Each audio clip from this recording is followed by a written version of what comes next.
ಕಲಬುರಗಿ ನಗರದಲ್ಲಿ ಭ್ರಷ್ಟಾಚಾರ ಎಲ್ಲೇ ಮೀರ್ತಾ ಇದೆ. ಇದರ ಜೊತೆಗೆ ಕಲಬುರಗಿ ನಗರದ ಯಾವುದೇ ಒಂದು ಹುದ್ದೆ ತೆಗೆದುಕೊಳ್ಬೇಕಾದ್ರೆ ಅಲ್ಲಿ ನಕಲಿ ಅಂಕಪಟ್ಟಿಗಳು ನಡೀತಾವ ಅನ್ನೋ ಪ್ರಶ್ನೆ ಈಗ ಕಾಡ್ತಾ ಇದೆ. ಈ ಪ್ರಶ್ನೆಗೆ ಉತ್ತರ ಹೌದು, ನಕಲಿ ಅಂಕಪಟ್ಟಿಯನ್ನು ನೀಡ್ಬೋದು. ತಿದ್ದುಪಡಿ ಮಾಡಿದಂಥ ಅಂಕಪಟ್ಟಿಯನ್ನು ನೀಡಿ ಕೆಲಸವನ್ನು ಗಿಟ್ಟಿಸ್ಕೊಳ್ಬಹುದು ಅನ್ನೋದಕ್ಕೆ ಒಂದು ಉದಾಹರಣೆ ಇದೆ.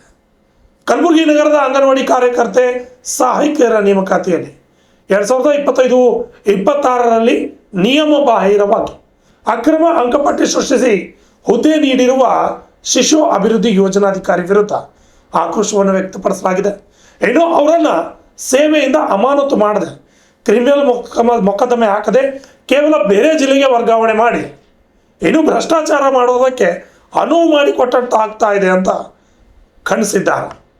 ಇವರಿಗೆ ಸಹಕಾರ ನೀಡ್ತಾ ಇರ್ತಕ್ಕಂಥ ಡಿ ಮಹಿಳಾ ಮತ್ತು ಮಕ್ಕಳ ಅಭಿವೃದ್ಧಿ ಇಲಾಖೆ ಕಲಬುರಗಿ ಇವರ ಮೇಲೆ ಸೂಕ್ತ ಕಾನೂನು ಕ್ರಮ ಜರುಗಿಸಬೇಕಂತ ಜಯ ಕರ್ನಾಟಕ ಸಂಘಟನೆಯ ಜಿಲ್ಲಾಧ್ಯಕ್ಷ ಮಲ್ಲಿಕಾರ್ಜುನ ಸಾರವಾಡ್ ಅವರು ತಿಳಿಸಿದ್ದಾರೆ. ಕಲಬುರಗಿ ನಗರದ ಪತ್ರಿಕಾ ಭವನದಲ್ಲಿ ನಡೆದ ಸುದ್ದಿಗೋಷ್ಠಿಯಲ್ಲಿ ಮಾತನಾಡಿದ ಅವರು 2025-26ನೇ ಸಾಲಿನಲ್ಲಿ ಕಲಬುರಗಿ ನಗರದ ಅಂಗನವಾಡಿ ಕಾರ್ಯಕರ್ತೆ ಸಹಾಯಕರ ನೇಮಕಾತಿಯಲ್ಲಿ ಅಕ್ರಮ ಅಂಕಪಟ್ಟಿ ಸೃಷ್ಟಿ ಮಾಡಿ ಮತ್ತು ಅಂಕಪಟ್ಟಿ ತಿದ್ದುಪಡಿ ಮಾಡಿ ಅನೇಕರನ್ನು ಕೆಲಸಕ್ಕೆ ತೆಗೆದುಕೊಂಡಿದ್ದಾರೆ. ಇವರನ್ನು ಕೆಲಸಕ್ಕೆ ತೆಗೆದುಕೊಂಡಿರುವ CDPO ಅವರನ್ನು ಸೇವೆಯಿಂದ ಅಮಾನತು ಮಾಡಬೇಕೆಂದು ಅನೇಕ ಬಾರಿ ತಿಳಿಸಿದರೂ ಅಧಿಕಾರಿಗಳು ಕಣ್ಣು ಮುಚ್ಚಿಕೊಳ್ತಿದ್ದಾರೆ. ಇನ್ನು ನಕಲಿ ಅಂಕಪಟ್ಟಿ ಸೃಷ್ಟಿಸಿರುವ ಈರಮ್ಮ ಮಲ್ಲಯ್ಯ ಸ್ವಾಮಿ, ಅಶ್ವಿನಿ ರೇವಪ್ಪ, ರಾಸಿಕ್ ಅಶೋಕ್ ಹಾಗೂ ಹೀನಾ ಕೌಸರ್ ಅವರ ಮೇಲೆ ಕಾನೂನು ಕ್ರಮ ಆಗಬೇಕೆಂದು ತಿಳಿಸಿದರು. Bureau report RJ32 Kannada news Kalaburagi. ಈ ಪತ್ರಿಕಾ ಮಾಧ್ಯಮರ ಮುಖಾಂತರ ಒಂದು ಸರ್ಕಾರದ ಮೇಲೆ ಮತ್ತು ಅಧಿಕಾರಿಗಳ ಮೇಲೆ ಒತ್ತಡ ಇರುವಂಥ ಕೆಲಸ ಮಾಡಿದೆ. ಆದರೆ ಈಗಾಗಲೇ ಏನಪ್ಪ ಅಂದರೆ ಆ ವ್ಯಕ್ತಿ ಏನು ಕಲಬುರಗಿ ನಗರದ CDP ಆಗಿರುವಂಥ ಶ್ರೀನಿವಾಸ್ ಬಾಳವಾಲೆ ಅಂತಕ್ಕಂಥ ಒಬ್ಬ CDP ಅಧಿಕಾರಿ ಈಗಾಗಲೇ ತಾವರು ಮಾಡಿರುವಂಥ ನಕಲಿ ಅಂಕಪಟ್ಟಿ ಅಂಥೇಳಿ ಈಗಾಗಲೇ ದೃಢೀಕರಣ ಬಂದಿದೆ. ಏನಪ್ಪ ಅಂದರೆ ಕರ್ನಾಟಕ ಸ್ಕೂಲ್ ಎಕ್ಸಾಮಿನೇಷನ್ ಅಸೆಸ್ಮೆಂಟ್ಗೆ ಅಂದರೆ SSLC ಬೋರ್ಡ್ಗೆ ಈ ಏನು ಇವರು ನಕಲಿ ಅಂಕಪಟ್ಟಿಗಳನ್ನು ನೀಡಿದಾರಲ್ಲ, ಇದನ್ನು ಕುರಿತು ನಾವು ಇದರ ದೃಢೀಕರಣ, ನೈಜತೆಯ ದೃಢೀಕರಣ ಕೊಡ್ರಿ ಅಂತ ಕೇಳಿದಾಗ ಮತ್ತು ಮಾಹಿತಿ ಹಕ್ಕಿನಲ್ಲಿ ಈಗಾಗಲೇ ಮತ್ತು ಮಹಿಳಾ ಮತ್ತು ಮಕ್ಕಳ ಕಲ್ಯಾಣ ಅಭಿವೃದ್ಧಿ ಇಲಾಖೆದವ್ರು ಕೇಳಿದಾಗ ನಾವು ಅದನ್ನು ಮಾಹಿತಿಯನ್ನು ತೊಗೊಂಡಾಗ ಅವ್ರು ಎಷ್ಟು ಜನ ಇದ್ದರು ಅದು ನಕಲಿ ಅಂಥೇಳಿ ಆಲ್ರೆಡಿ ಬಂದಿದೆ. ಈಗ ವರದಿಯೂ ಸಹ ಬಂದಿದೆ, ನಾಟ್ ಅಥೆಂಟಿಕ್ ಅಂಥೇಳಿ ಆಲ್ರೆಡಿ ಬಂದಿದೆ. ಏನಪ್ಪ ಅಂದರೆ ಇವೆಲ್ಲ ಕೊಟ್ಟಿರೋದು ಸಹ ಒಂದು ನಾವು ಏನು ದೂರನ್ನು ಮಾಡಿದ್ದೀವಿ ಆ ದೂರನ ಅದ್ರ ಮೇಲೆ ನಾವು ಕೇಳಿದಾಗ ಅದು ನಾಟ್ ಅಥೆಂಟಿಕ್ ಅಂತ ಬಂದಿದೆ ಈಗಾಗಲೇ. ಅಂದರೆ SSLC ಬೋರ್ಡಲ್ಲಿ ಆ ಅಂಕಪಟ್ಟಿಗಳು ಅಲ್ಲ ಅಂತಕ್ಕಂಥದ್ದು, ಅಂದರೆ ಇದ್ದರೆ ಡುಪ್ಲಿಕೇಟ್ ತಿದ್ದುಪಡಿ ಮಾಡಿದ್ರೆ ಅಂತಕ್ಕಂಥದ್ದನ್ನು ವರದಿಯೂ ಸಹ ಬಂದಿದೆ. ಅದರ ಪ್ರತಿಯನ್ನು ಈಗಾಗಲೇ ನಾನು ನೀಡಿದ್ದೀನಿ. ಅದಲ್ಲದೆ ಈಗ ಏನು ಮಾಡ್ತದೆಪ್ಪ ಸರ್ಕಾರ ಅಂತ ಕೇಳಿದ್ರೆ, ಇಲ್ಲಿರುವಂಥ DDO ಮಹಿಳಾ ಮತ್ತು ಮಕ್ಕಳ ಅಭಿವೃದ್ಧಿ ಇಲಾಖೆ DDO ಅವರು ಆ ವ್ಯಕ್ತಿಯ ಮೇಲೆ ಭ್ರಷ್ಟಾಚಾರವೆಸಗಿ ಅರ್ಹ ಫಲಾನುಭವಿಗಳ ಒಂದು ವಂಚನೆ ಮಾಡಿ ಬೇರೆಯವರಿಗೆ ದುಡ್ಡು ಪಡೆದು ಬೇರೆಯವರಿಗೇನೋ ಆಯ್ಕೆ ಮಾಡಿರ್ತಾರೋ ಆ ವ್ಯಕ್ತಿಗೆ ಮಾಡಿರುವಂಥ ಅಧಿಕಾರಿಗೆ ಯಾವುದೇ ಒಂದು ಸಿಂಗಲ್ ನೋಟಿಸು ಸಹ ನೀಡೋದಿಲ್ಲ. ಒಂದು. ಎರಡನೇದು, ಆ ವಿಚಾರವಾಗಿ ನಾವು ನಿರ್ದೇಶಕರಿಗೆ ಬೆಂಗಳೂರಿನ ನಿರ್ದೇಶಕರು ನಾವು ಮನವಿ ಕೊಟ್ಟಾಗ ನಿರ್ದೇಶಕರು ನಮಗೊಂದು ನಿರ್ದೇಶನ ಮಾಡಿ ಒಂದು ರಿಕ್ವೆಸ್ಟನ್ನು ಸಹ ಮಾಡಿದರು. ನಾನು ಕಲಬುರಗಿಗೆ ಬರ್ತಾ ಇದ್ದೀನಿ, ನೀವು ಕಲಬುರಗಿಗೆ ಬನ್ನಿ, ಅಲ್ಲಿ ನೀವು ಕೊಡ್ರಿ, ನಾವು ಕ್ರಮ ತೊಗೊತೀನಿ ಅಂತಕ್ಕಂಥ ವಿಚಾರವೂ ಸಹ ಹೇಳಿದಾಗ ಅವರು ಮೊನ್ನೆ ಕಲಬುರಗಿಗೆ ಬಂದಾಗ ಅವರಿಗೂ ಸಹ ಈ ವಿಷಯವಾಗಿ ಮನವಿಯನ್ನು ಕೊಟ್ವಿ. ಅವರು ಯಾವುದೇ ಕ್ರಮ ಜರುಗಿಸಿದ ಸಂದರ್ಭದಲ್ಲಿ ಅವ್ರಿಗೆ ಮುತ್ತಿಗೆ ಹಾಕುವಂಥ ಕೆಲಸನೂ ಸಹ ಜಯಕನಕ ಸಂಘಟನೆ ಮಾಡ್ತು. ಈ ಒತ್ತಡ ಹೇರಿದ ಮೇಲೆ ಏನಾಗುತ್ತೆ ಅಂತ ಒಂದು ವಿಪರ್ಯಾಸ ಏನು ಅಂತ ಕೇಳಿದ್ರೆ, ಯಾರು ಭ್ರಷ್ಟಾಚಾರ ಮಾಡಿರ್ತಾರೆ ಆ ವ್ಯಕ್ತಿ ಮೇಲೆ ಯಾವುದೇ ರೀತಿಯ ಒಂದು ಕಾನೂನಿನ ಕ್ರಮವನ್ನು ಜರುಗಿಸದೆ, ಅಂದರೆ ಒಂದು ಅಮಾನತು ಮಾಡೋದಂಥದ್ದಾಗಲಿ ಅಥವಾ ಕ್ರಿಮಿನಲ್ ಮೊಕದ್ದಮೆ ಆಗೋದಾಗಲಿ ಅಥವಾ ನೋಟಿಸನ್ನು ನೀಡೋದಾಗಲಿ ಯಾವುದೇ ಮಾಡಲಾರ್ದೆ ಅವರನ್ನು ಇಲ್ಲಿಂದ ವರ್ಗಾವಣೆ ಮಾಡ್ತಾರೆ. ಆ ವ್ಯಕ್ತಿನ ಏನಪ್ಪ ಅಂತ ಕೇಳಿದ್ರೆ ಇಲ್ಲಿಂದ ಬೀದರ್ ಜಿಲ್ಲೆಯ ಬಾಲ್ಕಿಗೆ ವರ್ಗಾವಣೆ ಮಾಡ್ತಾರೆ. ಈ ಮುಂಚೆ ಆ ಅಧಿಕಾರಿ ಬಾಲ್ಕಿಲಿಂದ ಇಲ್ಲಿಗೆ ಬಂದಿದ್ದ. ಬಾಲ್ಕಿಯಲ್ಲಿ ಏನಂತ ಆದೇಶ ಪ್ರತಿಯಲ್ಲಿ ಮಾಡ್ತಾರೆ ಅಂತ ಕೇಳಿದ್ರೆ, ಸಾರ್ವಜನಿಕ ದೂರುಗಳ ಆಧಾರದ ಮೇಲೆ ಆ ವ್ಯಕ್ತಿಯನ್ನು ವರ್ಗಾವಣೆ ಮಾಡಿದೆ ಅಂಥೇಳಿ ಬಾಲ್ಕಿಯಿಂದ ಇಲ್ಲಿಗೆ ವರ್ಗಾವಣೆ ಮಾಡ್ತದೆ. ಇದು ಆದ ಮೇಲೆ ಇಲ್ಲೂ ಸಾಧನೆ ಮಾಡ್ತಾರೆ. ಏನು ಮಾಡ್ತಾರೆ ಅಂತ ಕೇಳಿದ್ರೆ, ದೂರುಗಳ ಆಧಾರದ ಮೇಲೆ ಅಂತೇಳಿ ತಿರ್ಗಾ ಬಾಲ್ಕಿಗೆ ವರ್ಗಾವಣೆ ಮಾಡ್ತಕ್ಕಂಥದ್ದು ಇವತ್ತು ಅಲ್ಲಿನ ಸರ್ಕಾರ ಅಧಿಕಾರಿಗಳು ಮಾಡಿದರೆ. ನಾವೇನು ಹೇಳ್ತೀವಿ ಅಂತ ಕೇಳಿದ್ರೆ, ವರ್ಗಾವಣೆ ಅಂತಂದ್ರೆ ಶಿಕ್ಷೆ ಅಲ್ಲ, ಅದು ವರ್ಗಾವಣೆ ಏನಪ್ಪ ಅಂದರೆ ಭ್ರಷ್ಟರನ್ನು ರಕ್ಷಣೆ ಮಾಡ್ತಕ್ಕಂಥದ್ದು. ಈ ಭ್ರಷ್ಟರನ್ನು ರಕ್ಷಣೆ ಮಾಡ್ತಕ್ಕಂಥ ತಂತ್ರ ಅಂತಕ್ಕಂಥನ್ನ ನಾನು ಮಾತನ್ನು ಹೇಳ್ತೀನಿ. ನಾವೇನು ಒತ್ತಾಯನ ಮಾಡ್ತೀವಿ, ಕೇವಲ ಅವ್ರನ್ನ ವರ್ಗಾವಣೆ ಮಾಡೋದಲ್ಲ, ಸಂಪೂರ್ಣ ತನಿಖೆ ಆಗಬೇಕು. ಏನಪ್ಪ ಅಂದರೆ ಇವರಿಗೆ ಯಾವುದೇ ಒಂದು ನೋಟಿಸನ್ನು ನೀಡಲಾರ್ದಂಥ ಉಪನಿರ್ದೇಶಕರು ಡಿ ಮಹಿಳಾ ಮತ್ತು ಮಕ್ಕಳ ಅಭಿವೃದ್ಧಿ ಇಲಾಖೆಯ ಡಿ ಅವರು ಯಾವುದೇ ಕ್ರಮ ತೊಗೊಂಡಿಲ್ಲ, ಅವ್ರ ಮೇಲೆ ಒಂದು ನೋಟಿಸು ಕೊಟ್ಟಿಲ್ಲ. ಅವರು ಸಹ ಇದರಲ್ಲಿ ಶಾಮೀಲಾಗಿರೋದು ಮೇಲ್ನೋಟಕ್ಕೆ ಕಂಡು ಬರ್ತದೆ.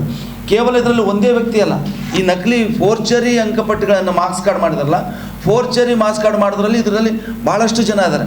ಅದ್ರ ಜೊತೆ ಏನಂದರೆ ಕೆಲವಷ್ಟು ಯಾರು ಫೋರ್ಜರಿ ಮಾರ್ಕ್ಸ್ ಕಾರ್ಡನ್ನು ಮಾಡಿ ಇಲಾಖೆಗೆ ನೀಡಿ ಏನಪ್ಪ ಅಂದರೆ ಹುದ್ದೆಗಳನ್ನು ಗಿಟ್ಟಿಸ್ಕೊಂಡಿದ್ದಾರಲ್ಲ, ಅವ್ರ ಮೇಲೂ ಕಾನೂನಿನ ಕ್ರಮ ಆಗೋಕ್ಕೆ ನಿರ್ದೇಶನ ನೀಡಬೇಕು ಸರ್ಕಾರ ಅಂತಕ್ಕಂಥದ್ದು. ಯಾಕೆಂದರೆ ಈಗ ಡಿ ಅವರು ಸಹ ಯಾವುದೇ ಕ್ರಮ ತೊಗೊಂಡಿಲ್ಲ. ಕೇವಲ ಅವರಿಗೆ ಏನಪ್ಪ ಅಂದರೆ ವರ್ಗಾವಣೆ ಮಾಡಿದ್ರೆ ನ್ಯಾಯ ಸಿಗ್ತಕ್ಕಂಥದ್ದಲ್ಲ, ಇಲ್ಲಿ ಕಳ್ಳತನ ಮಾಡ್ತಾರೆ, ಇಲ್ಲಿಂದ ಅಲ್ಲಿಗೆ ವರ್ಗಾವಣೆ ಮಾಡ್ತಾರೆ, ಅಲ್ಲೂ ಅದೇ ಮಾಡ್ತಾರೆ, ಅಲ್ಲಿಂದ ಬೇರೆ. ಇದೇನಪ್ಪ ಅಂದರೆ ಭ್ರಷ್ಟರನ್ನು ರಕ್ಷಣೆ ಮಾಡ್ತಕ್ಕಂಥದ್ದು, ಭ್ರಷ್ಟರನ್ನು ಕಾಪಾಡ್ತಕ್ಕಂಥದ್ದು ಒಂದು ಕುತಂತ್ರ ಅಂತಕ್ಕಂಥದ್ದನ್ನು ಇವತ್ತಿನ ಒಂದು ಪತ್ರಿಕಾ ಗೋಷ್ಠಿಯಲ್ಲಿ ಹೇಳಕ್ಕೆ ಪಡ್ತಾ ಇದ್ದೀನಿ. ಯಾಕಂದರೆ ಏನು ಫೇಕ್ ಮಾರ್ಕ್ಸ್ ಕಾರ್ಡ್ ಮಾಡಿದ್ರು ಅಂಥವ್ರ ಮೇಲೆ ಕಾನೂನಿನ ಕ್ರಮ ಆಗಬೇಕು. ಮತ್ತು ಇದರಲ್ಲಿ ಕೇವಲ ಈ CDP ಅವ್ರು ಮಾತ್ರ ಅಲ್ಲ, ಇದು ಕಲಬುರಗಿ ನಗರದಲ್ಲಿ ಅಷ್ಟೇ ಆಗಿಲ್ಲ. ನಾವು ಮಾಹಿತಿ ಹಾಕಿ ನಡಿ ಈರಮ್ಮ ಅಂಥೇಳಿ ಅವ್ರದ್ದು ಈರಮ್ಮ ಮಲ್ಲಯ್ಯ ಸ್ವಾಮಿ ಅಂಥೇಳಿ, ಈರಮ್ಮ ಮಲ್ಲಯ್ಯ ಸ್ವಾಮಿ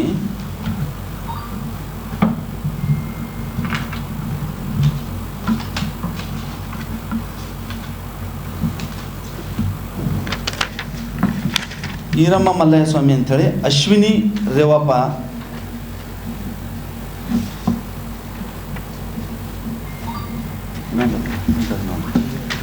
ಅಶ್ವಿನಿ ರೇವಪ್ಪ, ಹೀನಾ ಕೌಸರ್, ಹೀನಾ ಕೌಸರ್ ಮತ್ತು ರಸಿಕಾ ಅಶೋಕ್. ಈ 4 ಅಂಕಪಟ್ಟಿನೂ ಸಹ ಇದೆ. ಅವ್ರದ್ದು 4 ಅಂಕಪಟ್ಟಿನ ಹೆಸರಿಗೆ ಸಹ ಇದೆ. Register number sir, register number ನಾನು ಹೇಳ್ತೀನಿ. ಇದರಲ್ಲಿ ರಿಜಿಸ್ಟರ್ ನಂಬರ್ ಇದೆಯಲ್ಲ, ಈಗ ರಿಜಿಸ್ಟರ್ ನಂಬರು 2154, ಟೋಟಲ್ ಲಾಸ್ಟಲ್ಲಿ ಹೇಳ್ತೀನಿ 2154. Register number 2154. ಇವ್ರದ್ದು ಹೆಸರು ಬಂದು ರಸಿಕಾ,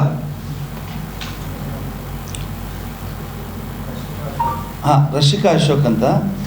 ಆಮೇಲೆ ಎರಡನೇದು ಅಶ್ವಿನಿ, ಇವ್ರ ರಿಜಿಸ್ಟರ್ ನಂಬರ್ ಬಂದು 2888, 92888. ಅಶ್ವಿನಿ 92888 ಅಶ್ವಿನಿ ಅಂಥೇಳಿ. ಆಮೇಲೆ ಹೀನಾ ಕೌಸರ್, ಇವ್ರದ್ದು ರಿಜಿಸ್ಟರ್ ನಂಬರ್ ಬಂದು 9381. ಅಲ್ಲಿ ನಿಮ್ಗೆ ಕೊಟ್ಟಿದ್ದೀನಿ ನಾನು ಮಾರ್ಕ್ಸ್, 9381 ಲಾಸ್ಟಲ್ಲಿದೆ ನೋಡಿ, ಹೀನಾ ಕೌಸರ್ ಅಂಥೇಳಿ. ಈರಮ್ಮ ಅಂಥೇಳಿ, ಇವ್ರ ರಿಜಿಸ್ಟರ್ ನಂಬರ್ ಬಂದು 4943. ಈ 4 ಹೆಸರಿಗೆ ಸಾಥ್ ಇಲ್ಲಿ ಇದೆ ಸರ್. ಇದು